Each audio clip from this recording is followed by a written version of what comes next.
Hello, everyone, and welcome to another episode of The Ball is Round. I'm Hady Raphael, and tonight on the show, we'll talk about what didn't happen for CF Montreal, and of course, we'll take a look at what's happening down west with the Whitecaps going for sale. That and a lot more on episode 208 of The Ball is Round.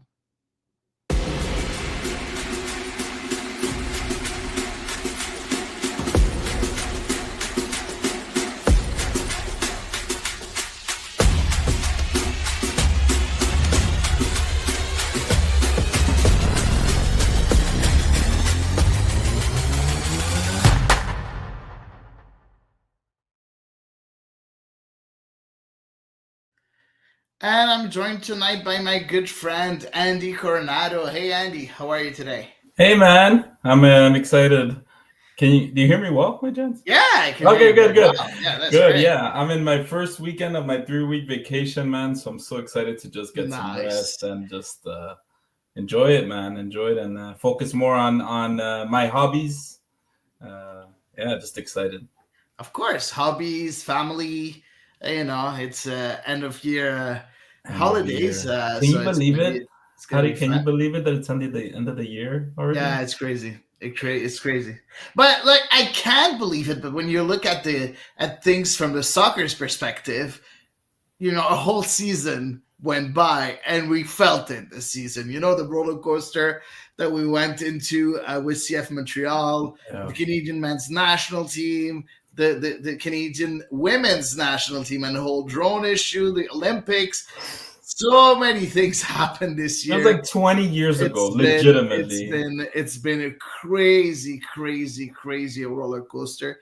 You know what, Andy? I'm going off the books. I'm going off topic. I'm going off everything that we prepared. I'm going to ask you if you have one thing that you want to remember 2024 by, what would it be, soccer-wise, of course?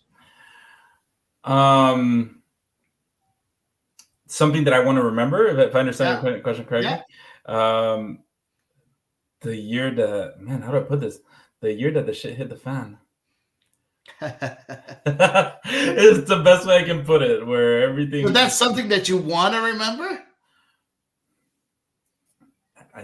No, I don't want to remember that, but that's what you want to remember. Well, look, I want soccer-wise. I want to remember that it was the year that Roses FC was announced as the inauguration of Roses FC, and a big part of the history of Quebec sports. So I do want to remember that 2024 as being part of that. I wasn't there in the presentation, but nonetheless, it is a pivoting moment in the sports history. Whatever happens in the future, we don't know, but we were there when it started. So definitely something I want to remember 2024 for. Yeah, 100%. Very important milestones for the CF Montreal, for the Montreal soccer community. And it's going to be an exciting year in 2025 with the first year of Roses FC, but also the first year of the Canadian League. That's going to be amazing too, with Anna Matheson, of course, leading the way as the commissioner, if we want to. So it's going to be fun. Honestly, there's two things that I want to remember. We had more options? 2024 the first thing, and I'm going to talk about CF Montreal first, Caden Clark. Oh, yeah. The signing of Caden Clark, for me, is one of the highlights of the season. I'm so happy that this guy joined the team. I feel I'm on the Caden Clark hype train. I think he can be that difference maker that CF Montreal needs. I'm not saying that he's going to be a DP or he's going to be the one that carries the team over, but like, he's that homegrown, that local player that can make a difference. He's the Georgi Mihailovic of the new era of CF Montreal, in a way. That player, the American player that's going to be, the X factor for that team. And I'm super excited. Hopefully he can confirm that in 2025. Hopefully we'll see an even better season from Caden Clark in 2025. Can't wait, to see what's going to happen with him and how Laurent Courtois is going to use him in 2025. So I already see. So we have Robbie saying hi, Jans. We have Michael saying hi. Hello. And then Robbie, obviously, with his pessimistic touch. We will see Hady talking about Caden Clark. Of course, we will see. You never know, but it's looking pretty good right now. So hopefully it will stay pretty good. So that's, first of all, for CF Montreal side. And of course, I have to talk about my team, about Marseille. Signing that coach, Roberto De Zerbi, is like, for me, an unbelievable thing. Roberto De Zerbi that did so many good things at Shakhtar, at Sassuolo, and at Brighton. Signing in Marseille is like one of the highlights of 2024. You can see it right now, second in the league right now, playing good football. Yes, of course, there are some things that are not going very well, but still second in the league, and we're very happy. So that's the two things that I want to remember 2024 by, of course. And I'll ask you the second question, Andy. What do you want to forget about 2024? Well, I think I said it earlier, right? The shit hit the fan. Yeah. Because it did. In the month of May, I really want to... That month of May, I wanted to, forget about it. I want to pretend it never existed. Just on a... Not on my personal life, but just, it was a time when I was really starting to follow CF Montreal a lot, the nitpickiness, and then it all just came coming down, and it came coming down fast. And I just remember every day in May, I would wake up and I'd be like, what's going to hit the news today? What's going to hit the news today? There was nothing going on. I definitely won't forget that. Yeah. For me, there's one thing, of course, I don't want to say the same thing as you, but for sure, this, I really don't want to remember it. But the second thing is the drone. Yeah. The drone gate. Humiliating. The drone gate. Honestly, I'm so humiliated as of right now. I still don't get how that happened with Soccer Canada, and it's something that I just want to forget as fast as possible, because it's not a good look on our national teams or on soccer in general in Canada. So that's what I want to forget for sure. And last but not least, what do you hope for 2025, Andy? Man, I hope that we can get a hype train that is worth it. In the sense that, last year, January, we had a lot of hype with the signings of CF Montreal and the signings of Matias Kokaro and Joseph Martinez. We had a lot of hype coming into the season, but it quickly fell apart. And once it quickly fell apart, it fell apart really badly. So hopefully the best way I can answer that, Hady, is consistent success instead of just a hype for a month and then have a month of May of pure failures left and right.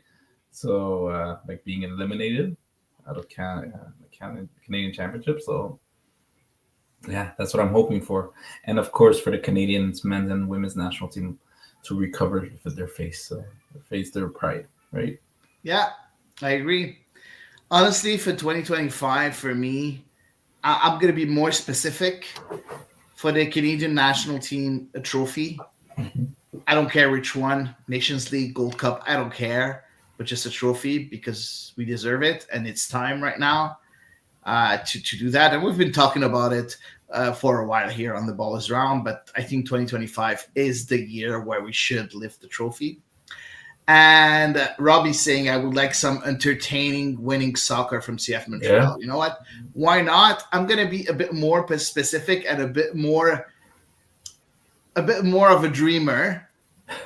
I want a game changer for CF Montreal. I want a DP that's going to be able to be that game changer, that's going to score goals and assists. A number 10 DP or a striker DP. I heard that Antoine Griezmann could be on the market. I'm dreaming. I know a lot of people saying are San Diego or whatever, but I want to dream. I just want that difference maker for CF Montreal. I don't think it's gonna happen. There's like 0.9% of chance that it happens, not even 1%. But I want to dream. So for me, this is what I want for CF Montreal, just to have that game changer in the team and see where he takes us. So that's what I hope for 2025. Let's talk about what happened this week since last week, Andy. Of course, Elias is not with us tonight. Unfortunately, he couldn't make it again, but he'll be with us for sure in 2025. Do not worry. Do not worry at all. He's going to be with us, unfortunately. He cannot make it right now. So let's talk about CF Montreal and what didn't happen this week. I was pretty sure we were going to make a move in that half-day trade that was open. Yeah. But that didn't happen, Andy. And you said it, right? You didn't think it was going to happen. I don't know why I had a feeling that something would happen. Unfortunately, it didn't happen. Do you think a missed opportunity or no, we still have time? I don't know, man. The history since 2019, the way that they've behaved has not always been like to be impulsive or rush into anything, just any opportunity to. They really seem to take their time, developing relationships, looking for good deals and all that. So doesn't really feel like they'll be quick to jump the gun. And that goes with staff too, because our staff is still not completed. They're probably taking their sweet time with that. But yeah, no, I don't know if it's a missed opportunity more than, they're showing. I think they're sticking to their message of we'll take our time, we'll look for the right person, the person that wants to be here, the person that fits the mold, and once we find them, they'll come. We'll sign them. We'll make that effort to sign them. But yeah, that's what I think as far as that 9-1. By the way, that 9-1 window flew by that day. It flew. Yeah. I was like, okay, it's 9:00. Maybe we'll hear something. Next thing I check my phone, it's like 12, and I think there were a few news here and there, but yeah, it was. Yeah, San Diego made quite a few moves, which made it very interesting. Yeah. They were very busy just before the expansion draft. Talking about the expansion draft, so of course, CF Montreal had to protect players. So we're going to talk about that. So they protected Fernando Alvarez, Sebastian Breza, David Bugay, Caden Clark, Dominic Yankov, Sunusi Ibrahim, Ousmane Jabang, Mahala Opoku, Tom Pierce, Samuel Piet, Jules-Anthony Vilsan, and Joel Waterman. We had the homegrown players that were automatically protected and excluded from the process. So Jonathan Sirois, George Campbell, Jackie Marshall-Ruddy, Sandro Biello, Bryce Duke, Nathan Saliba, and Rida Zuhir. And the players that were made available were Logan Ketterer, out of contract, Gabriele Corbo, out of contract, Grayson Duty, out of contract, Raheem Edwards, out of contract, Joaquin Sosa, loan terminated, Robert Torkelson, out of contract, Elias Eliadis, out of contract, Lassi Lapalainen, out of contract, Matteo Schiavoni, out of contract, Victor Wanyama, out of contract, Joseph Martinez, out of contract, and Matias Kokaro. Yeah. So what did you think about that decision from CF Montreal? I mean, look, I think they unprotected. They made an effort to protect the players that they consider important to the project to a certain extent, or that they have value. They have value to them, trade wise or transfer wise to another part of the league or outside of the league. Matias Kokara was no surprise to me personally. I don't, after what happened in the last few weeks or months with CF Montreal in 2024 this year, I realistically don't see him being part of this project in 2025. It just doesn't seem like they're heading that way. I don't think Matias Kokaro is unskilled. I think he would do well in another team. I think he's got talent, but I don't know if he fits with what Laurent Courtois is looking for. So I wasn't surprised to see him unprotected, but at the same time, he's not cheap, so we don't know the philosophy of San Diego yet. But maybe it's just that's not the kind of pay they want. And I think they have a few attackers too. They signed a few attackers on the way, so yeah, I'm not surprised. But he's back with us for now. Yeah. And, honestly, I'm not really sure if I'm pretty sure he's part of the project for 2025. I don't think that he's not part of the project. What I think, though, is that they made a gamble. In a way, in case he was picked up, it wouldn't be the end of the world because, you know, they were okay taking that gamble. But at the same time, they were pretty sure that San Diego didn't want a town player on their list because they have ambition. San Diego. They already signed Irving Lozano, who's like an amazing signing.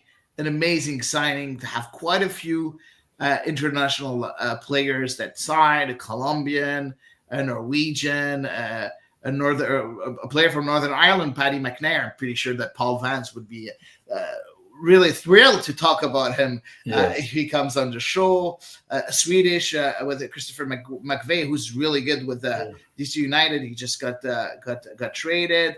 We have two players from Nordstrand that are coming for San Diego FC with Alex Maiten, the English, and Jeppe Tverskov, the Danish. So and they went to sign some very good players. A player that was linked to CF Montreal at one point with Jasper Loffelsend that was signed by San Diego. So I don't think that they were aiming for a player like Mathias Coccaro. There are a lot of rumors, and we talked about it a bit earlier with Antoine Griezmann maybe signing. We heard also Kevin De Bruyne being targeted also by San Diego. So I think they were aiming for a lot better than Mathias Coccaro, like on paper for sure. So I think that was a gamble. And yeah, so I don't think there's too much to read into this, in my opinion. As for Mathias Coccaro, I don't see him leaving, because if he leaves, where he's going to go? If he goes back to South America, nobody's going to pay him what he's being paid now. No. So, like, I heard so many rumors of a Paraguayan team really interested in his services, but, like, he's going to be paid a tenth of what he's paid now. So I don't see it happening. And going off of that, Hady, I think a lot of people forget that he was very transparent. Well, maybe you guys heard it or didn't, understandably so. But when he was leaving his team, Huracan, he gave a few press interviews before leaving, and they would ask him, like, why Canada? They wouldn't say Montreal. Why Canada? Why are you leaving now? And he was very straightforward about it. He was like, it's a business decision. I am earning a lot of money. He said it. I'm getting paid a lot of money. It's helping out my family. It's a blessing, from above and all that. And so he was very transparent as to why he was coming to Canada. But at the same time, and obviously, I get to play with the greatest player of all time and all that. But at the same time, like, if he does go back, I think to him, he's admitting, like, failure going back home. Yeah, like, it failed. Of course. And I'm willing to take a pay cut, a huge pay cut, and admitting failure. For sure. It kind of, I think that's going to be something that's going to play, if the rumors are true, something that's going to play heavily in the decision of coming back to South America. Yeah, exactly. I don't think it's going to happen. As I said, the only thing that could happen at one point is maybe him traded in a different club here in MLS. Maybe someone will see value with him, on the roster. That's a possibility, but I doubt it very much. And I still feel like he can be very good for CF Montreal if we have the right players around him. I'm pretty sure he can be quite good for CF Montreal. Of course, he needs to make sure that off the pitch he has a stellar year, because all his problems off the pitch are really something that really played against him in 2024. Did he learn the lesson or not? Because with Laurent Courtois, there's no joking around. So that's going to be very interesting, I think, going forward. The story of Matias Kokaro. Now, you did say something, Andy, and I'm a bit curious because you said that the players that were protected are for you either players that are part of the project or players that have a value being traded. So let's not talk about the players that are automatically excluded from the process, but the players that are protected are Fernando Alvarez, Sebastian Breza, David Bugay, Caden Clark, Dominic Yankov, Sunusi Ibrahim, Usman Jabank, Mahala Opoku, Tom Pierce, Samuel Piet, Jules-Anthony Vilsan, and Joel Waterman.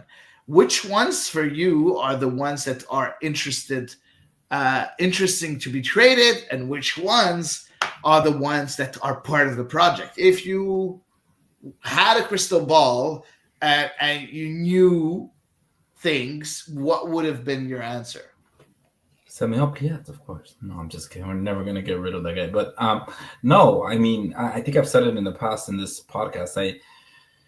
To me, right now, you want to capitalize on Bryce Dukes. But he's not a part of those players, right? Because he wasn't protected. Oh, he's automatically protected. He's automatically protected. Yeah. But the only one, I know you mentioned a few lists, but the only one that I heard you say that is not automatically protected would be Mahalo Poku.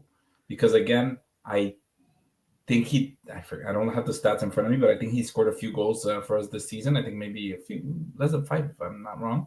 And so and naturally, if you watch his tape, he does have talent. He's not a player that's missing talent. And I believe he was brought in as a project. However, since Laurent Courtois has been at the helm, he hasn't played that much because he doesn't seem to fit his scheme. But he is, again, a very talented player.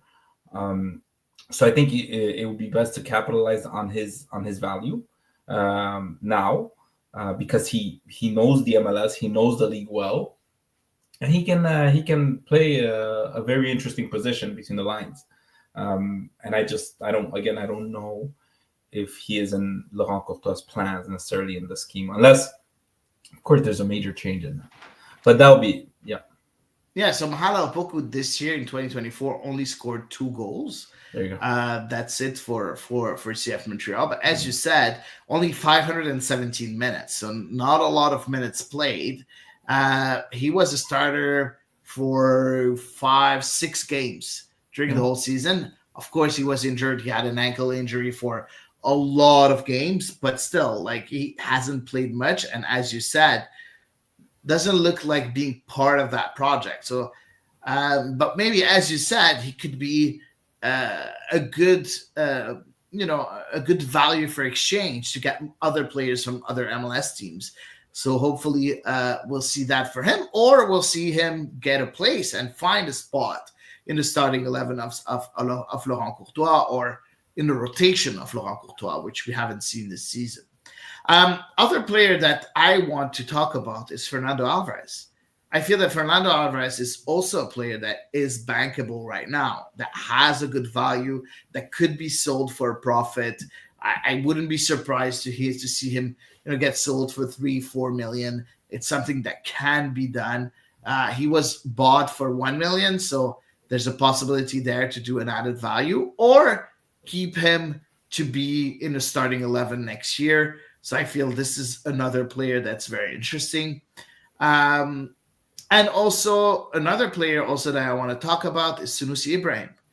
Do you feel that Sunusi Ibrahim is a player that fits the tactics of Laurent Courtois, or do you feel that also he's a player that, in case an offer comes from Europe, he's a player that's interesting to be sold, or to be parted with? Look, I think that for Sunusi Ibrahim, this system, when he's playing the 9 and not the 10, because when they put him under the striker, it's a little bit different. But I think when he's playing a direct striker, like he did when Joseph Martinez and Matias Kokara were injured, fits for him.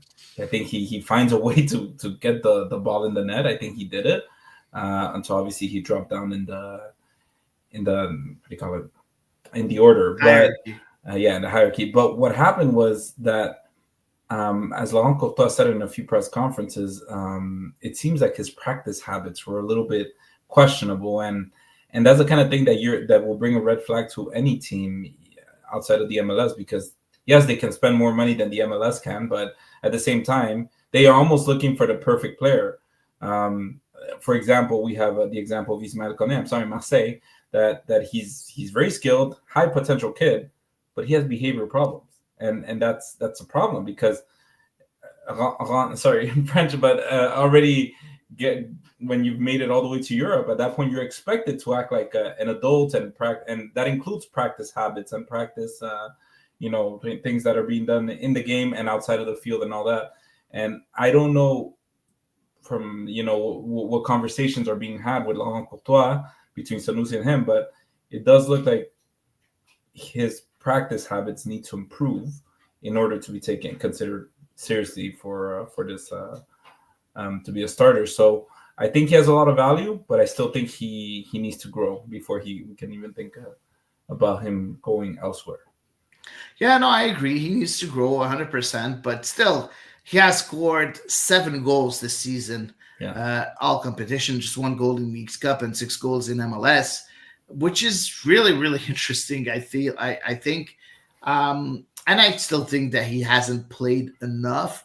If you look at the number of times that he was in the starting 11, it's 10 games this season only, with quite a few games where he was on the bench and didn't make an appearance, and that's 7 games in MLS where he didn't make an appearance. And if you look at the number of times that he came in for less than 10 minutes, less than 15 minutes, you have quite a bit of games where he only came for less than 15 minutes. So, but he was chosen over a healthy Matias Coccaro. That was telling to me towards the end. Because Coccaro, it's not. I don't think it's a matter of quality. It's a matter of the discipline of Matias Coccaro. Because I think quality-wise, let's not kid ourselves. Coccaro is a bit better. So, I know you're a big fan of Sanusi. I feel that Coccaro can bring a lot more than Sanusi. Sanusi is very interesting in some things, but there's a lot of things that he's not interested in my opinion. I think he disappears. First touch, and he disappears, and I don't know. There's stuff like that. Yeah. Interesting. So for you, Sanusi Ibrahim is part of the project still. Yes. Same for me. Yeah. And last but not least, I want to talk about Dominique Yankov. Yeah. Protected by CF Montreal.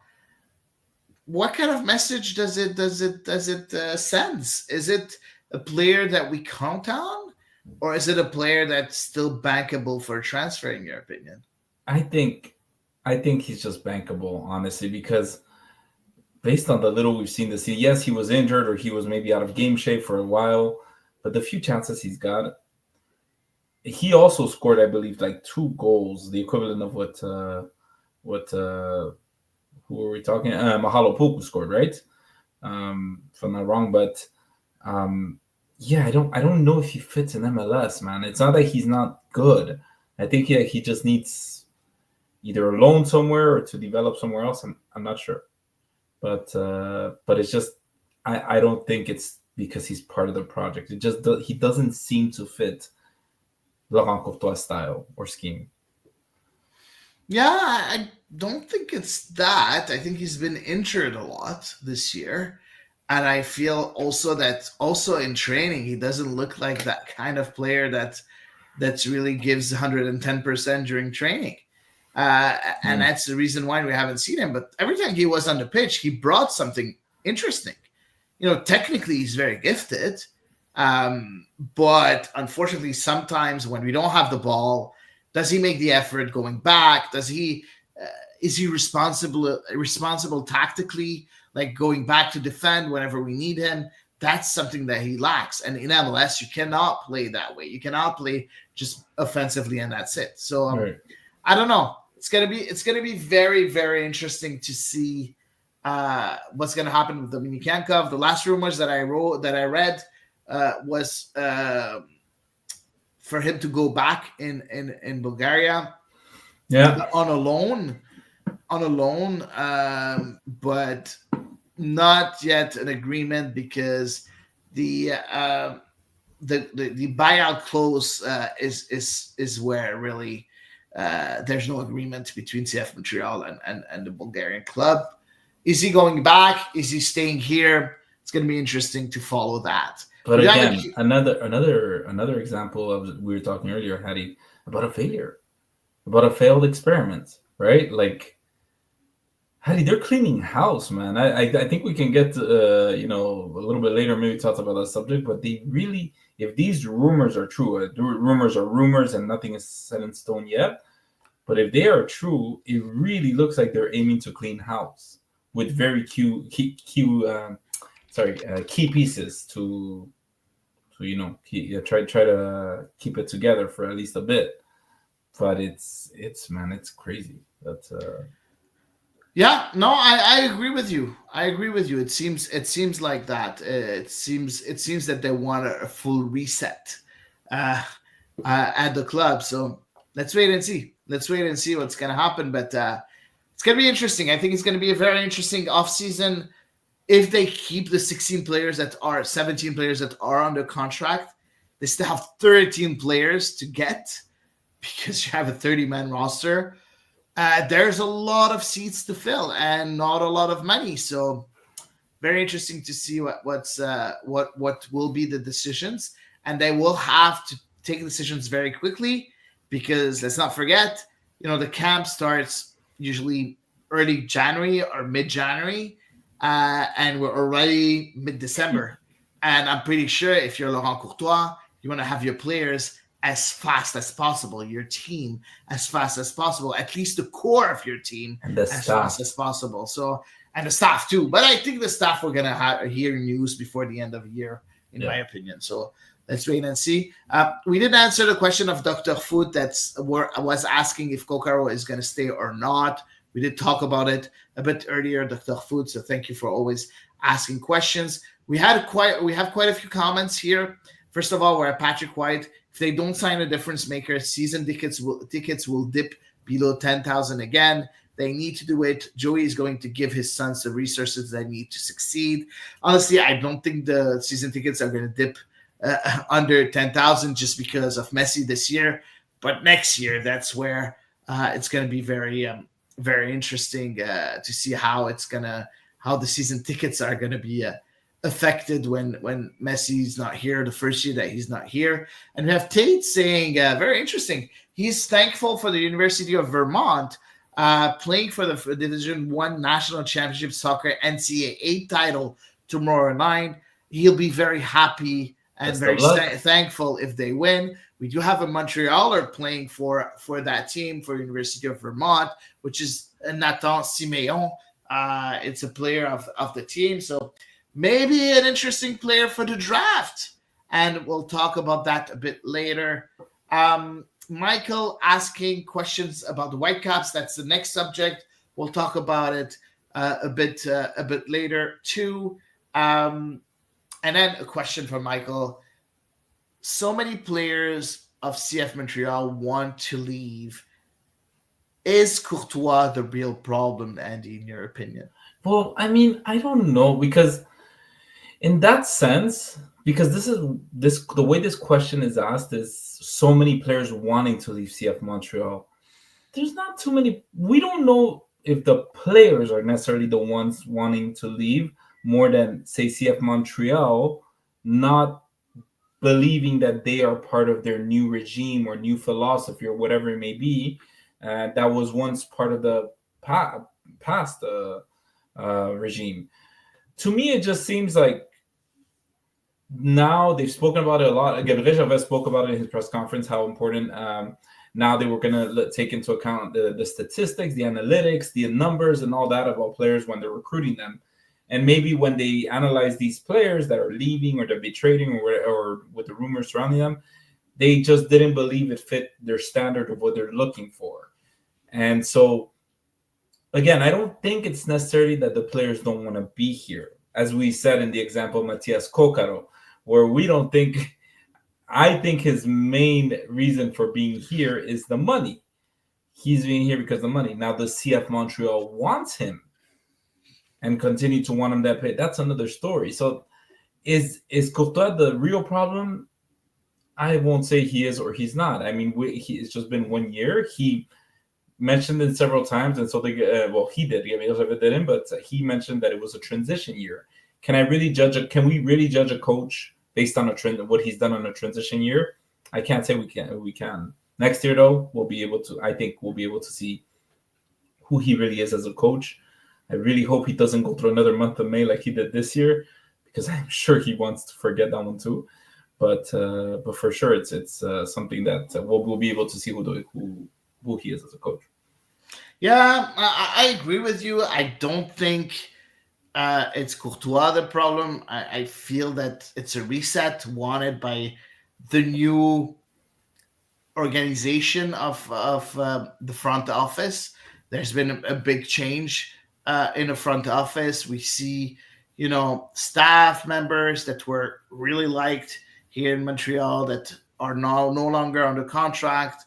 We see players that are leaving. We see a change of philosophy, not philosophy in the project, because we're still gonna aim for young players and try to resell them. That's still gonna be the case, and also develop players from the academy. That's still the same project, but the philosophy of what kind of player we want to bring, the basics of it is not through scouting, but mostly through analytics.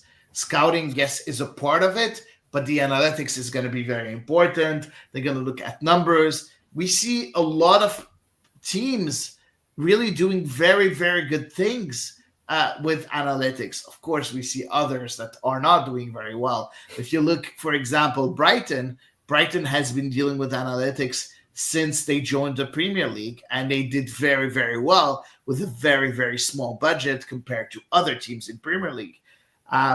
So it's a way of thinking. It's a way of doing things in soccer that's used by multiple clubs. Now, it's interesting, but at the same time, it doesn't work all the time. So you need to be, first of all, very astute to what are the players that you're going to choose, what are the stats that you're looking at, and at the same time, you need also to be lucky, because you need those players to join the project, to accept the project, and join that club here in Montreal. So it's going to be interesting. It does look like they want to run it more like a regular business, right? Like a regular business for business. The ways that they analyze whether they had success or failure on any projects is looking at the numbers, the results, what were the metrics of this and that.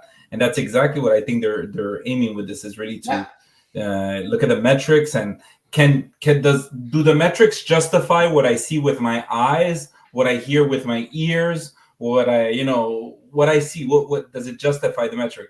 And that's something that, like you said, Brighton, I read an article that says that Brighton really makes it a point to, it's not just having analytics teams. It's really broken down into pieces and really organized into one of their more prioritized departments. I think that's something that they're trying to implement here. Is it going to work? We don't know, right? We won't see until we actually get the players and see how they perform. But I think it's, maybe they just felt like in the past, everything was being based on one person and one feeling and one eye, and that was it. Or we don't know. Again, some decisions were made by the board that weren't passed by our sporting director. So I think they're just trying to create some kind of a culture of accountability with this, by saying we chose this as a group, and we failed as a group, or we succeeded as a group, right? So that's what I think. I think it's very far from it being a Laurent Courtois thing right now. No, I don't think so either. Yeah. I don't think so either. We have quite a couple of comments still that we're gonna talk about. If you have other comments, feel free. We don't have a very busy schedule, so we're gonna take time to interact with you and, of course, answer all your questions. We have a couple of them. So we have Patrick here, and I want to talk about it. He thinks that Messi Mania is over. The hype is done. I disagree, like 100%. I want it to be over. I want it to be over, same.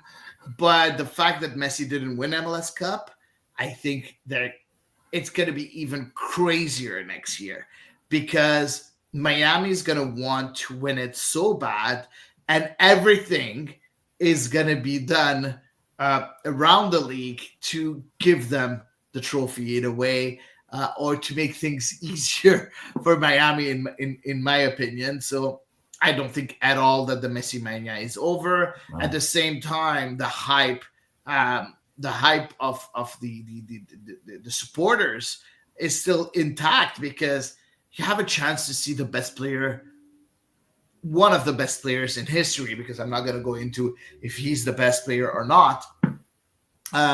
One of the best player in history. So I feel that it's gonna be super important. I feel to understand that Messi Mania is far from being over. It's far. It's very, very far. We do have a couple more questions, so let's talk about Michael. That's asking questions here. So we have two of them. First of all, and I'll ask you, Andy, activating the option on Saliba's contract instead of increasing his value by making him sign a new contract, is it an error from the committee, the executive committee, in your opinion? I think it's by doing that, they've given themselves a little bit of time to find a new contract. I don't think it's an error. I think the true error here would be if ever they never renew it. They never even try to renew it. Never even do any negotiations with him. I think what's important is that if you're doing this is because you're trying to come to an agreement. Maybe you didn't come into an agreement the first time around, but maybe they're working on some stuff. So I think that right now they're giving themselves time and they're letting Nathan Saliba know, like, you're still part of our project, and we're going to figure this out together. So I don't think it's an error more than I think the error will be a little bit. We'll find out a little bit later if they actually do get a contract or not. So yeah, and at the same time, Michael, does Nathan Saliba wants to sign a new contract? That's the other question, because maybe he got offered a contract and Nathan Saliba is like, no, my dream is to play in Europe. You have 2 years of contract extension. Just activate the contract extension. I'm going to keep it as low as possible to increase my chances to go to Europe. Because if he signs a new contract, maybe other teams are not going to want to come and sign him. So at the same time, it's maybe a tactic from Nathan Saliba too. So we don't know what's happening. I'm pretty sure, a lot of insiders will dive into that and get us the info at one point. Is it Nathan Saliba that doesn't want to sign a contract, or is it CF Montreal that's not proposing a new contract? I think, in my opinion, it's Nathan Saliba not wanting to sign a contract, but it's only my opinion. I'm only speculating, but let's not forget that. We do have another question also from Emile that just sent us analytics. What is it good for? Should we welcome that new orientation? Personally, I'm skeptical. When I look at that, I think of that Rush Hour song. What is it good for? Absolutely not. Sorry. I'll stop. It's okay. I'm on vacation mode, Hady. All right. Okay. You're allowed. You're allowed. No, like, honestly, I think that it is good. Like I said, in any business that tries to run as efficiently or as tries to be successful in a sustainable way, I think it's important to have those analytics. More than anything, the way I see it, Hady, is this is a committee that's using the analytics thing to kind of protect, excuse its, how do I say this?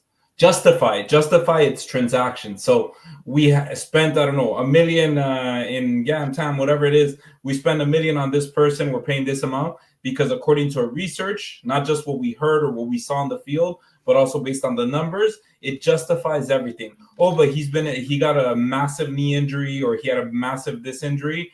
Okay, but the stats still justify the signing for us. And at the same time, when they're presenting to the player's agent, by the way, we want to pay you this amount, they can also tell them, well, based on your stats, this is, comparing to other players around the league or something of that sort, what they would be paid. So I think they're just using this stats approach as a way to again, like I said, a committee of accountability where it's a culture of accountability of why decisions were made, but also just to justify to the fans and to the board, right? Because the board are the ones that make the bigger decisions, right? So that's what I think. I think it's an interesting approach. I don't know if CF Montreal has done it in the past. I don't think they have. I think that was one of the things that they've been criticized of their analytics team being so small and kind of behind the rest of the MLS teams. So it's but to be very fair, analytics in general in soccer, in the football world, is new too. It's not it hasn't been around forever. It's something that is just starting to take importance. We even see it in Football Manager a lot more now. So it's yeah. So that's what I think. I think it's important. I think it's the modern way of soccer, modern way of dealing with the players and stuff. So yeah, I think it's good. Okay. Andy, I'm going to throw you out of the pod. I just saw your shirt. And I will not accept this on The Ball Is Round. Fine, I'll go shirtless. You're gone. You're gone. So I'm alone. Andy's no longer here. I don't like his shirt. So he has to remove it if he wants to come back. I do not want to see this on this show. This time I'll let you come back, but it's the last time. It's the last time. I will not accept this again. So for people that I have a decent explanation. According to I don't care. I don't want to know. I don't want to know. I don't care. So for people that are listening to it in audio, he's wearing a Paris Saint-Germain polo, and I'm gonna puke. I see Patrick is saying that Messi Mania wants him to puke. What Andy's wearing makes me want to puke. All right, guys. Let's answer. I'm gonna give my answer of Emile Archambault's question. Talk. I don't want to let you talk anymore. So I want to give you my answer, Emile. Am I skeptical? Yes, I am, because I feel that saying that we're gonna base all of our recruitment process based on analytics is a bit scary to me. Now, if you are able to find the right people, it might work. And it always reminds me of the movie Major League. I don't know if you guys saw it, the baseball movie with Charlie Sheen and Wesley Snipes and all those great actors. I don't know. It was 1989 movie. Really, really interesting. Aged very well if you want to go watch it. Really interesting. So I feel that's what I want to try to bring. Players that have very apparent qualities, but in a way that weren't able to showcase them in the respective teams that they're with right now. So it might work, as I said. And in a way, it's not completely different from what Olivier Renard did within MLS, not outside of MLS, but within MLS. He went and brought Georgi Mihailovic, wasn't doing very well in Chicago, but really blossomed here in Montreal. He went and brought those players that Kamal Miller that was okay in Orlando and really did very well in Montreal. So he went and brought Isaiah Johnston. He was doing very well in Nashville, but in CF Montreal, he even went further and he developed even more in CF Montreal, joining the national team, and so on and so on. So Olivier Renard did it within the MLS. I feel that what the club is trying to do is to do it not only in MLS, but also in Europe, which is not something that Renard's team was doing while in place with CF Montreal. So am I skeptical? I am, but I'm not. I didn't lose hope yet because it might work. It might work. We do have one last question from Michael too, saying, "Do you think that the deal with Apple is going to continue? The result seems very, very disappointing, and Apple has a clause to terminate their agreement with the MLS." What do you think, Andy? I mean, yeah, the numbers, according to sources, have been going down. But I think that's happening in a lot of sports. It's not just MLS. I think in general, a lot of sports are going down in that sense. But yeah, I don't know if they'll necessarily activate that clause. I think they'll give themselves maybe they have a 5-year plan. Maybe they'll continue juicing the Messi train, because the Messi name is business, and it brings business to the MLS and to Apple TV. So I just think that they're just gonna continue juicing it and make the best of it. But yeah, that's what I think about that Apple deal. But it's beyond my pay grade, honestly. I don't know what much about that. Yeah, I feel that it might change. I think the deal might change for MLS and for Apple. Maybe Apple TV is gonna withdraw itself from some markets in a way. That's a possibility. Is there a way for CF Montreal to maybe go back with Sport with RDS, and because I don't think that CF Montreal is the kind of team that they want to cover Apple TV. So there's a possibility that they choose 5 to 10 teams, and the rest will go back to finding their own broadcaster in a way. That's a possibility too. Things can change in a way, but at the same time, yes, results seem disappointing, but in some games, results were very, very interesting.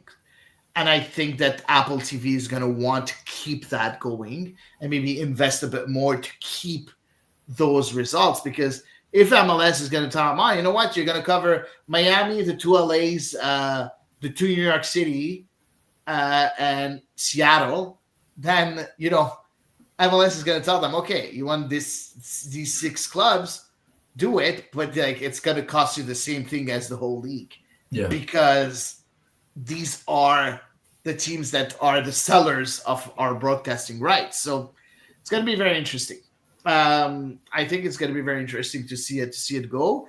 I don't think that Apple is going to want to withdraw completely, because a bit like Matthias Kokaro, it would be a bit as of a failure if they withdraw completely. So let's wait and see to see what's going to happen. And we see Patrick giving the nicknames of the players of the movie Major League. I don't know if you watched it, Andy, but really interesting. If you do, you're gonna love it. It's a feel good. I'm gonna be watching Jabu, Jobu, whatever. And Robbie's saying Apple could do better to get better results. Yeah, did they do enough? I think they did enough around the Messi mania. I don't think they did enough for the rest. I liked, when I went to CF Montreal, like the profile of CF Montreal on Apple TV. It was interesting, those little documentaries on players, or 5 minutes things. I think they could do more of that. Yeah. I think that's interesting. To do a bit more of that, maybe do a few highlight reels of the past. There's a few things that they can do to make it even more interesting. Yeah. And at the same time, I think they did well with all the commentators in French and in English. I think it's been really good on their side, but I don't think they're going to be able to last with so many people on their payroll. So let's wait and see if they're going to do some cuts here and there. So well, the fan, the everyday fan, like, how crazy would CF Montreal go if Apple TV were to give us a behind the scenes of CF Montreal, give us like the, what's going on in the locker, the conversations in practice, stuff like that we love to see, and that's the kind of things that gets viewership, right? Whatever team you cover. So that's where the English Premier League is going towards, by doing the show. Oh my God, All or Nothing. I'm forgetting the name right now. All or Nothing. That they do, which are very. I mean, if you watch every second of it, you're just like, wow. It's nothing like what you see on TV. Behind the scenes in practice, there are real conversations happening. There are real jokes, real people, real humans. Like, there's so much that happens leading up to that Saturday night or Saturday morning. That we just don't see. And I think that had a huge success in the USA. They had a huge success with NFL Hard Knocks and towards the American football.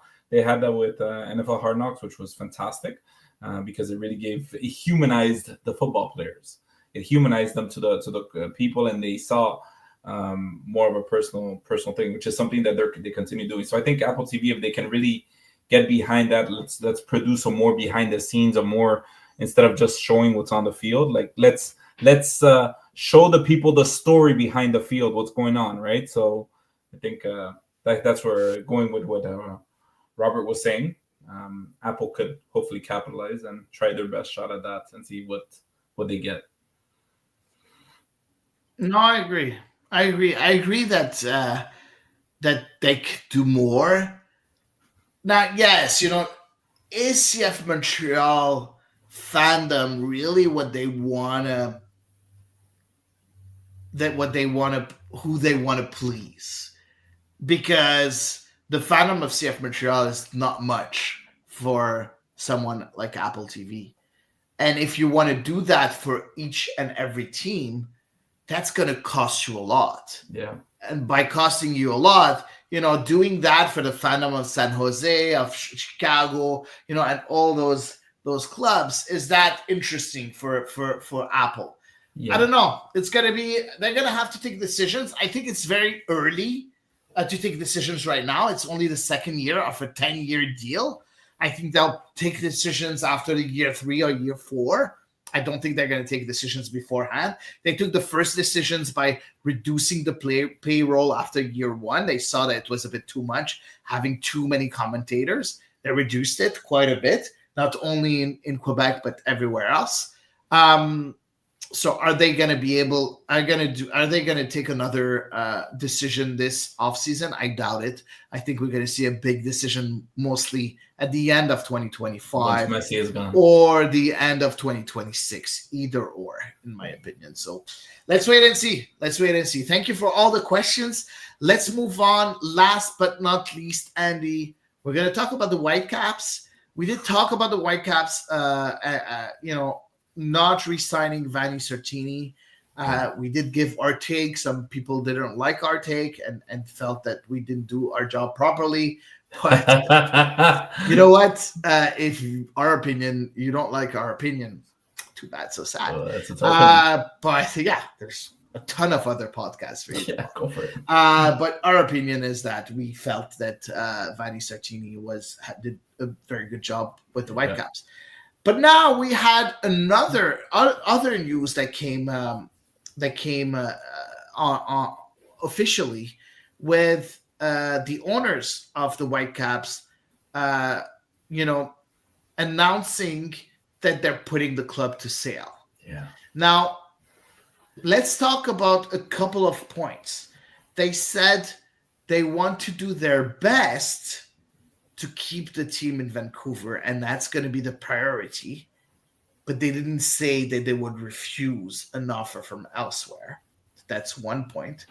Second point that they said is that the numbers are really good for the Whitecaps. They were able to double the season tickets holders. They were able to get very good players within the team, and it's the right timing to sell the team. So in a way, they want to make money by selling the team, which is understandable. Investors are in this, yes, for the love of the game, but also at the same time, they're into this to make money.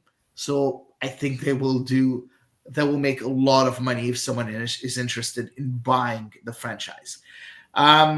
Let's hear first Axel Schuster. Axel Schuster, the sporting director of the Vancouver Whitecaps, who had a very interesting take on this. So let's listen to it. Well, I was involved from the first day, and I think it's also very important that I can use this stage to let everyone in Vancouver know that I have here a multi-year contract and that I will lead this club into this new phase, and that I see the positive of it. And I am happy to explain all the positive momentum that should come from this. The real reason is that our ownership group thought this is the right moment. There's always a natural transition at some point. It's not the first club ever that got sold, and it will not be the last club that got sold. And I think there are very famous examples in our city. All our friends from the other professional teams got sold at some point, and just recently the Lions. And I think it is fair to say that they are in a good place. I think actually it is very fair to say they are in a better place today than they have been before. And our ownership group thought this is the right moment to do it, and to do it at a point where the club is in a good momentum, because we have increased our seasonal ticket base by more than 50% over the last 2 years. We had a record attendance last year all year long, and this is the whole reason behind it. Andy, what do you think about the words of Axel Schuster? Man, I mean, he sounds like he's optimistic about whatever is going to come up. He's trying to calm down the people that are going crazy over the announcement. But at the same time, he doesn't say much. He just says, well, yeah, the numbers are good. Timing was good, as you said, Hady. But I mean, I'm just putting myself in the shoes of the fan of the Vancouver Whitecaps if this was something that happened to, say, CF Montreal. And if I'm hearing that, I'm like, cool. He's saying he has he's feeling positive about it. He has a deal for a few years with us. But why can't you tell me you're staying here? Why can't you tell me more concrete things? You're just telling me that this is a win for the ownership. Fantastic. Thank you for the ownership, and thank you for everything you've done. But now I need to be sure that you're still here with us and that you're committed to us as a city of Vancouver. So I think that they it's I can only assume that the Vancouver Whitecaps, he even gave another, he did say also this is not the first team nor the last team to be sold, which is an interesting thing to say. It's almost making it seem like, guys, come on, man, we've seen this happen a billion times, but every time it happens, it's not necessarily the smoothest transitions, and there's always changes. And changes doesn't always mean necessarily moving out of the city. Changes could mean a million things. Maybe reduced salaries, or maybe an increase in salaries. We don't know. But yeah, if you're a Whitecaps fan, I can only understand that right now there's probably a lot more questions than answers going on through their minds. Yeah, at the same time, let's not forget, for people who don't know who Axel Schuster is, he's a sporting director of the Vancouver Whitecaps, so not the owner, the sporting director. So first of all, saying that I think he was trying to convince himself in a way too. Everything's okay. I have a multi-year contract. Yeah, but if the new ownership decides that they don't want you, they're gonna fire you and pay whatever compensation they can pay and just move on, right? So even his job is in jeopardy, in my opinion. Second thing that he said, that some positive things can happen. It's true. In a way, he's trying again to come on, guys. No, he's trying to be positive himself. saying that it doesn't necessarily mean that it's something negative. And third of all, he said that he's ready to stay here, which I think is very interesting because he did do some good work with the Vancouver Whitecaps. Let's not forget who Axel Schuster is. He's not your normal sporting director. It's a sporting director that was before with FC Schalke 04, before they were relegated in Bundesliga. Someone that really was with Schalke for quite a few seasons, from 2019 2015 to 2019, so 4 years, 5 seasons, which is, I think, very good in Europe. Usually a sporting director doesn't last that long. And beforehand, he was with Mainz too, but not as a sporting director. I don't know what he was, but he had another job there. So it's a big, big name, Axel Schuster. And him trying to say that everything's going to be okay, I think is important for the ownership group. I think it should relieve, the fans in a way, saying that, he's ready to stay. He's not about to jump ship, which would be even more scary than how it is right now. And at the same time, Andy, let's say, okay, how important is it for the Canadian soccer to have a team in Vancouver, in your opinion? It's huge. It's huge because there's so much talent coming out from Vancouver that are an important part of the squad, especially with what happened with Alfonso Davies, which was a gem that was discovered in Vancouver, and this is important for the development of Canadian soccer to continue having a structure for these kids to be able to, that are aiming to go pro, to have a clear path as to where they can go. And it just becomes a lot more difficult if you take a team out of there and they're forced to, say, go all the way to Toronto or go all the way to Montreal if they want to stay in Canada. It's not impossible, but I think it's important for Canada soccer to maintain the Vancouver Whitecaps there. Yeah, no, I agree. It's important to maintain, the Whitecaps in Canada, but at the same time, what do you do if you don't have any investors that want to keep them there? Like, what are the options for Canada soccer? How can they help in the search of a new ownership group? Well, I mean, they can suggest, I guess, they can recommend, or try to sell the idea to investors. How that club can help out the bigger picture of Canada soccer. They can kind of endorse Vancouver staying there to investors, and hopefully they can make a good enough pitch to convince these investors that it's worth keeping the Vancouver Whitecaps there. So in your opinion, the Soccer Federation of Canada should get involved in order to keep the club in MLS, the MLS club, which is not a Canadian league, right? Yeah. But to keep a club in this American league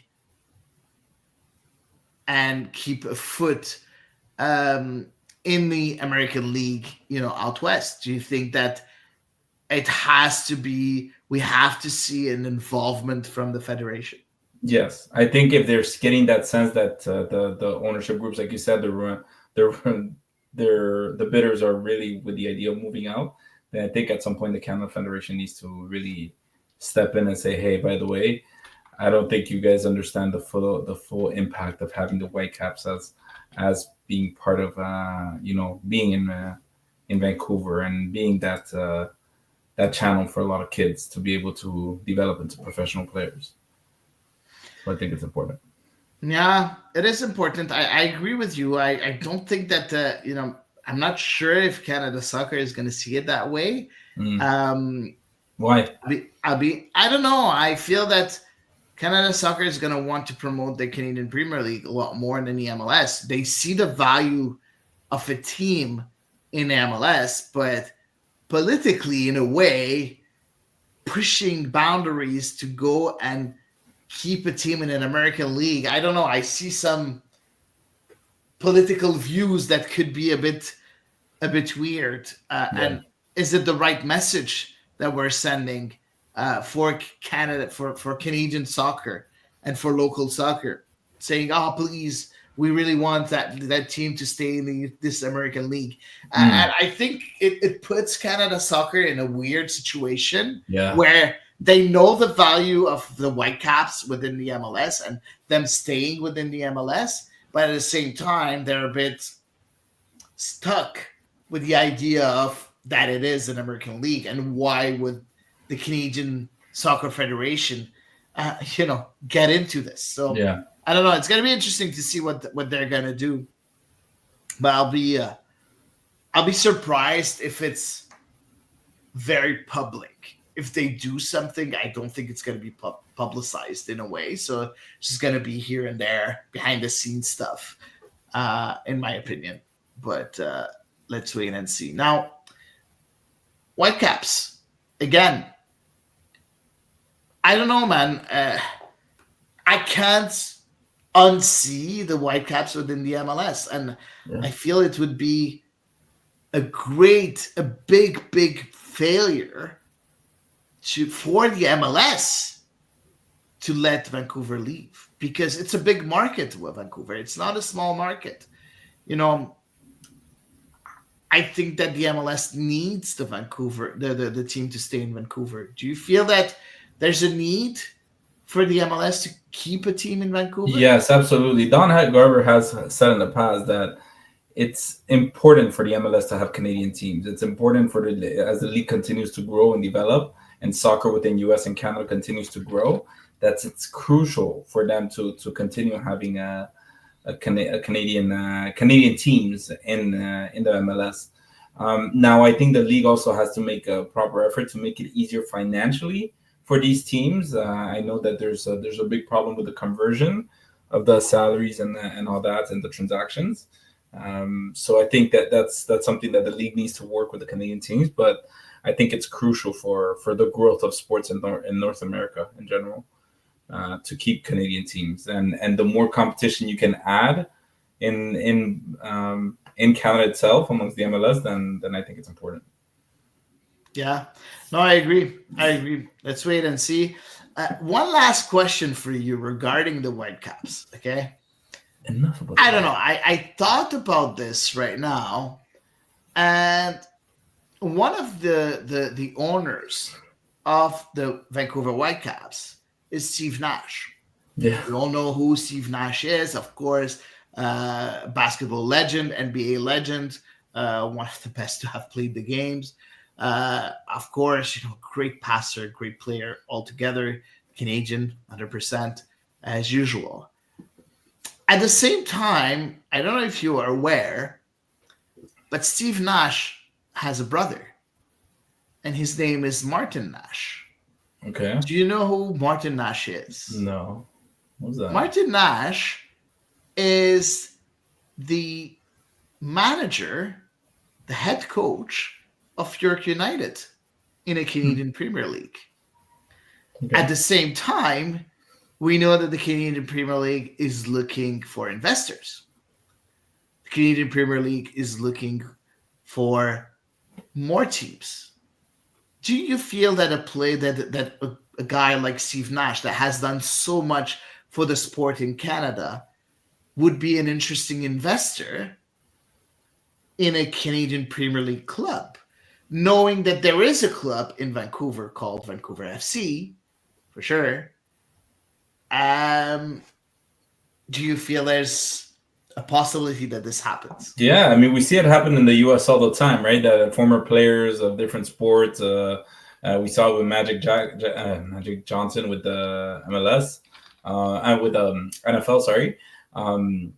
There's always, and it's always very interesting to bring that kind of attention, if you want, right? That kind of popularity, a familiar name. Everybody knows who Steve Nash is, and if he can attach his name to a team that is part of the CPL, like we saw with Wrexham, right?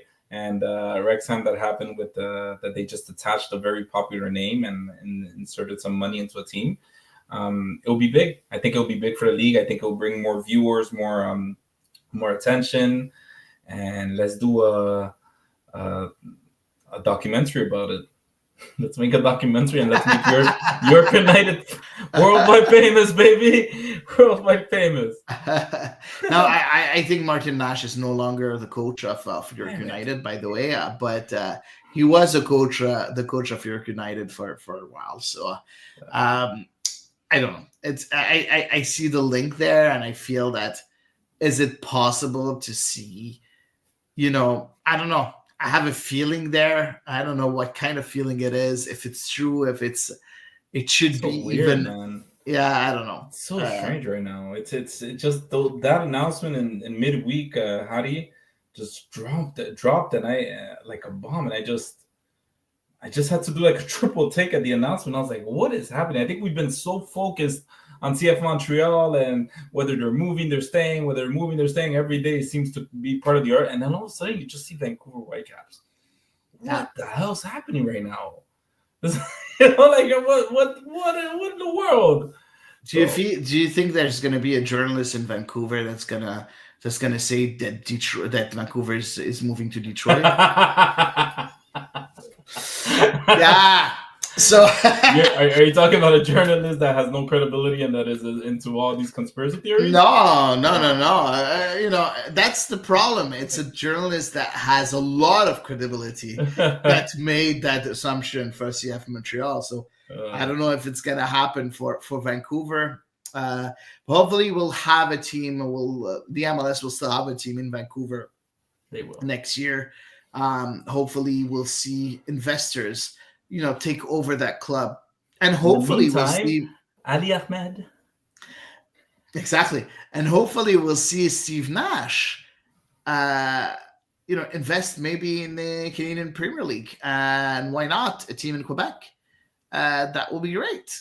So doors are open. That would be amazing if this happens. There's already 2 teams in British Columbia. In the Canadian Premier League. Yes, I talked about Vancouver FC, but there's also the Pacific FC. Also, that's a team in Langford. So yeah, it's gonna be interesting. Very, very interesting. Andy, I think this is gonna be it for 2024. Yeah. Yes, everybody. Yeah, before you go, just for everybody knows, we're not gonna have an episode the next 2 weeks. So no episode on the 22nd of December and no episode on the 29th of December. We'll be back on January 4th for the next episode. But yeah, go ahead, Andy. Yeah, man. I just wanted to wish you guys a wonderful holiday period, holiday time, all our listeners that are listening tonight or are going to be listening in the future. We really wish you guys a wonderful holiday. We thank you so much for always listening, following, and commenting. Even if you disagree with us, we appreciate you guys. And I just want to say one thing, because before he mutes me or kicks me out of the meeting, I wore this shirt on the last show of the year because I wanted to see his reaction. I wanted to see his reaction in live and see what is he going to do to me. And I saw it, and it was beautiful. It was a beautiful thing to see. And thank you so much, Hady, for that. The very fact that you own this shirt is, for me, it's damaging our relationship a lot. So yeah. It's just nice colors, Hady, okay? Yeah, okay. You can change, put something over that disgusting logo. So yeah, exactly. That's better. No, but guys, thank you very, very much for being here with us every week. So many names here that are present today are here every week. Patrick, Robbie, Michael, Tate. You're always here. Yeah. Week after week. Emil also, that's here also. There's a lot of them. I mean, Sabri, there's a lot of people that don't really listen to us live, but listen to us afterwards. But I know they'd never miss a show. Chan, there's so many. I'm not gonna name them all. There's really a lot. Thank you very, very much. You give us the encouragement needed to continue with this show, and we really love doing it. So, keep on listening to us, keep on interacting with us, sending us questions for 2025, making sure that, of course, you retweet whenever on Twitter, on Facebook, share, comment, like, go on our YouTube channel, subscribe there. We need to have more subscribers on our YouTube channel. And of course, if you want to help us grow the product, as usual, you can join our Patreon page. I understand it's not for everyone. This content is always going to be free. If you have that extra $5-10, feel free to join our Patreon page. It's there to help us continue with new ideas. We have quite a few new ideas for 2025. Yes. We're very, very excited. We're discussing a lot of things, all the three of us. We have big ideas, so hopefully we'll be able to, if we're able to put in place just 10% of them, that's already that. So this is it for tonight. This is it for 2024. Thank you very, very, very much to all of you, and happy holidays for each and every one of you. See you in 2025 for episode 209 of The Ball is Round. Stay safe, everyone.